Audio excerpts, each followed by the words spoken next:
बदला लेने में और खुद को बदलने में ना बहुत फ़र्क होता है। जब आप खुद को बदलोगे ना, तो ज़्यादातर लोग आपके ऊपर क्या देखो इल्ज़ाम लगाएँगे, "अरे! आप बदला ले रहे हो। अरे! आप बदला ले रहे हो।" क्योंकि आप पहले जैसे लोगों के पीछे नहीं भागते हो।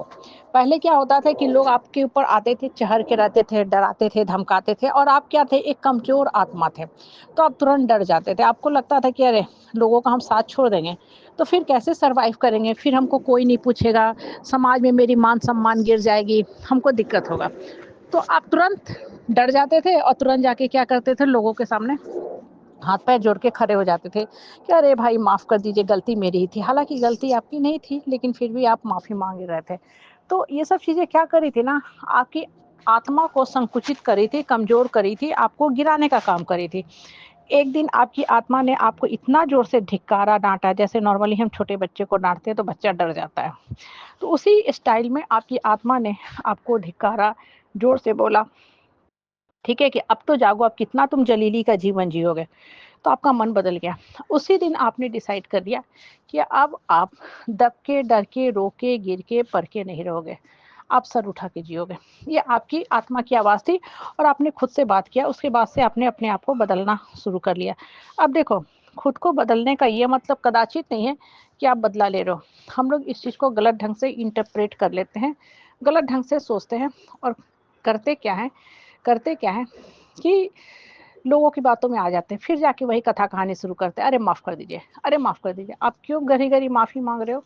जब गलती है ही नहीं तो क्यों माफ़ी माँग रहे हो? कोई आपके ऊपर झूठा इल्ज़ाम मत दिया कि आपने मेरी गाड़ी को ठोकर मार के खराब कर दिया, अब आप फ़ाइन दो, तो क्या आप फ़ाइन दे दोगे? आप कुछ प्रूफ़ माँगोगे ना कि भाई हम गाड़ी चला रहे थे, कहीं कैमरा है, कहीं कुछ प्रूफ़ है, दिखाइए, बताइए, फिर हम दे देंगे। अगर हमसे हुआ है तो हम ज़रूर देंगे, लेकिन यहाँ तो हमसे हुआ ही नहीं है। और ज़्यादातर समाज में ना देखो ऐसे ही लोग की ना चलती है, चहकती है।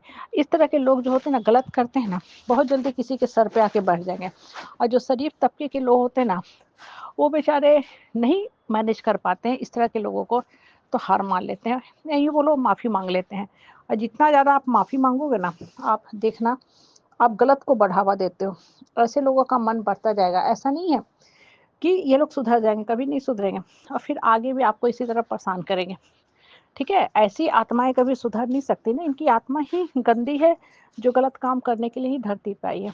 तो आपको क्या करना, माफ़ी माँगते रहना है हमेशा? नहीं, बिल्कुल नहीं। माफ़ी तो माँगना ही नहीं है। माफ़ी का एक ढंग होता है, जहाँ गलती होता है वहाँ ज़रूर माफ़ी माँगो और रिश्ते में कॉम्प्रोमाइज़ भी कर लो। लेकिन इसका मतलब ये थोड़ी है कि एक तरफ़ा रिश्ता चलता रहेगा। खुलकर बोलो, स्पष्ट शब्दों में बोलो और जब बोलो ना, तो अच्छे से सुना दिया करो। हाँ, ये नहीं कि फिर बोल लिए, फिर माफ़ी माँग लिए, फिर वही काम कर रहे हैं, क्योंकि उसका कोई फ़ायदा नहीं होता है। सामने वाला ना फिर आपको उसी ढंग से ट्रीट करना शुरू करेगा। वो मान लेगा कि हाँ, आप ही की गलती है, तभी तो आप बार-बार माफ़ी माँग रहे हो, ठीक है? इसलिए खुद को बदलो और जब खुद को बदलने लगोगे, मजबूत करने लगोगे ना, तो देखना लोग यही हैं, आपसे डरना शुरू कर देंगे। नहीं तो लोगों का काम ही है, हमेशा आपको ज़लील करेंगे, नीचा दिखाएँगे, ताना और टोन कसते जाएँगे और जितना ज़्यादा आप डरते जाओगे ना आप खुद में फ़ील करोगे, आपकी शक्ति छीन हो रही है, ख़त्म हो रही है, कम हो रही है। इसलिए खुलकर हमेशा बोलना सीखो और लोगों की गलती को ना एक समय तक नज़रअंदाज कर दो, साइड कर दो, लेकिन उसके बाद ना स्पष्ट शब्दों में बोलो। नहीं तो लोग हमेशा आपको तंग करेंगे और ज़्यादातर लोग ना इस चीज़ को समझ नहीं पाते हैं, ठीक है? कि उनको कैसे रिलेशनशिप को हैंडल करना है।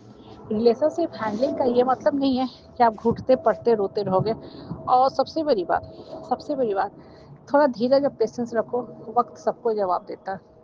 वक़्त तो जवाब देता ही देता है, लेकिन इसका मतलब ये थोड़ी कि हाथ पे हाथ धो के बैठे रहोगे कि आपका ही वक़्त खत्म हो जाए। धरती पे सबके जीने का समय होता है ना, अपने जीवन के समय को यूटिलाइज़ करो, सही दिशा में दिमाग लगाओ, सही दिशा में पढ़ाई करो और बढ़ने के बारे में सोचो। जब सही दिशा में बढ़ने के बारे में सोचोगे ना, मन से ही आपकी आवाज़ आना शुरू होगी। हाँ, हम बढ़ सकते हैं, उठ सकते हैं, दौड़ सकते हैं। और यही लाइफ की सत्यता भी होनी चाहिए, तभी आपका जीवन सही ढंग से चल पाएगा। कहने का मतलब क्या है ना कि मजबूत बन के रहो, ठीक है? खुद को बदलो, बदला खाली मत लो, बदलते जाओ, देखो लोग कैसे डरते जाएँगे, आपके चरणों में गिरते जाएँगे, झुकते जाएँगे, फिर आप उनको सबसे प्रिय लगने लगोगे क्योंकि अब आपकी आत्मा के अंदर शक्ति आ गई है। इसलिए लोगों की बातों को साइड करके खुल के जीना शुरू करो।